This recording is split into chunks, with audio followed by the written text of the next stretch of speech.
Yan po. Yan, gandang hapon po.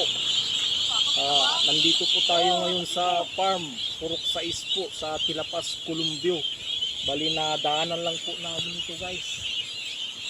Ang farm na ito, ang tawag po niyan ay bibi. Yung tawagin itik. Yung inaalagaan po nila rito guys. Tara, bisitahin po natin guys. Takita dito na.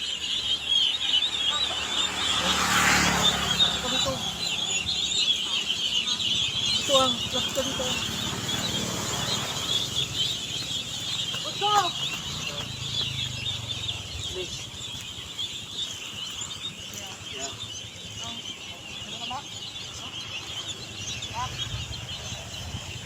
Ganyan pala yung magpakain ko. Kailangan yung ano po, yung kalat po yung ano. Kalat sila lahat. Yung makakain po sila lahat. Yan po. Ilang piraso po ito kaya lahat? Lahat yung inaalagaan nyo po? 1/8. Yan po, 1/8 po yung inalagaan po nila na bibi. Itik kung tawagin po yan guys. Yan. Ilang piraso po ito kuya? 1/8 lahat ito. 1/8. Saka ilang months na po ito? 1 month pa lang yung 22. Yan, bali magwa 1 month pa lang ito guys. Sa Ganyan nakalaki. 22. Ganyan nakalaki po yung bibi po nila. Ang laki. Yan guys. Napakadami po.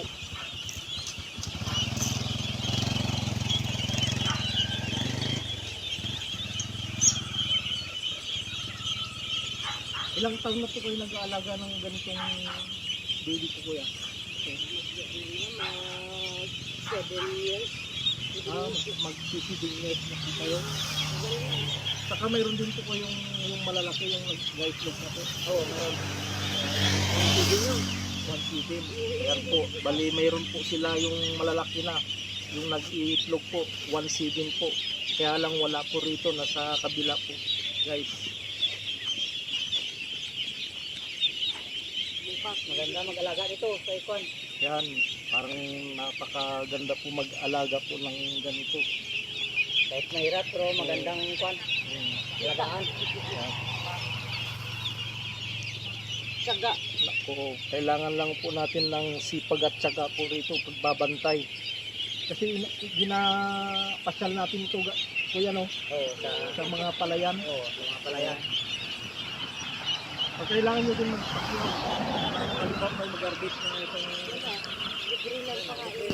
libre lang Bigyan lang pagpakain. sila ng itlog kung may itlog. Yan, pag may mag-harvest po rito sa ano, bali ibiyahe po nila rito mula sa nag-arbisan. Yan, para makakain lang po yung mga alaga po nila.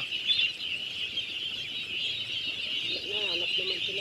Yan, parang nakakawala ng stress pag nakikita mo yung mga Sinasunod niya yan na wala alaga na nila. pagkain. Hanap pa yan sila pagkain. Ibig sabihin kulang pa po yung ano, yung eggs na pinakain natin. Ha? Ano nga pangalan nyo kuya? Yung Arnold Gonzaga. Arnold. Gonzaga. Arnold. Yan po yung may-ari po. Si Kuya Arnold Gonzaga po. Ayan. Yan po yung may-ari po. Bali mag-asawa po yung nandito po guys. Ano pangalan nyo te? Mimi. Yan, kilala na po kilala na po nila rito sa Barangay Tilapas.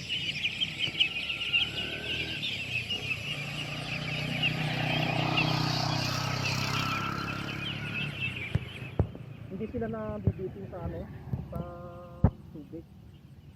Ano kasi yan, may vitamin. May vitamins na yan. Para sa sipon. Tuwing ano po yan, tuwing apon po yan na may vitamins.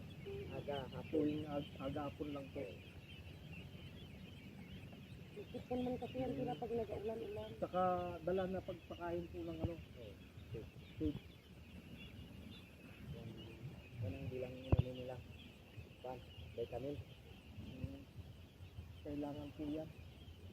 Kailangan talaga yan sa iba. Para hindi magpupod. Kaya malaki yung kulungan kayo para ito sa malalaki. para sa malalaki pala ito. Pagka nandito yung malalaki, nasa labas po yan sila. Magawa din dyan. Ay gagawa din. Yan guys, bali bibisitahin po natin bukas ganitong oras din dahil nandito po yung malalaki po nila. Yung marami na rin aggressive po yun sila. Oo. Nandito. Nandito. Galing lang tayo, hindi sa Lambayo. Galing pala sa Lambayong ito. Bali baylan pa kayo biyahe, travel. Ano yung napakyaw ko kayo ng ano? Napakyaw. Sa Lambayong mula rito, magkano po yung napakyaw niya? 6,000? 6,000 pero pagka nag-ipin naman, bawi na naman. Isang araw lang yun. Bawi na. Pag nasambahan.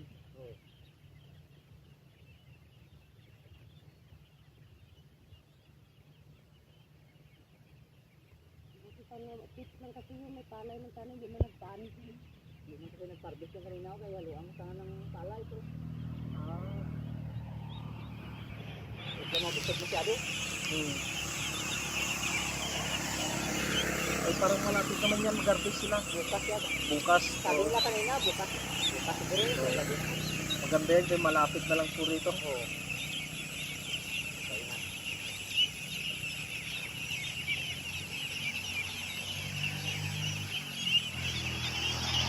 Sa mga boss, ganito 1 month, talagang sipagtsaga lang yung ano ito kay 5 months. 5 months. 5 months po bago mag-itlog po ate. Yan po yung alaga po nila na 1 month. So, bali kailangan po ng sipag at tiyaga lang po dahil aabutin po ng 5 years bago kikita po ng itong alaga po nila mag-iitlog. 5 months. Bago mag-ikam. Oh, 5 years bago sila wala na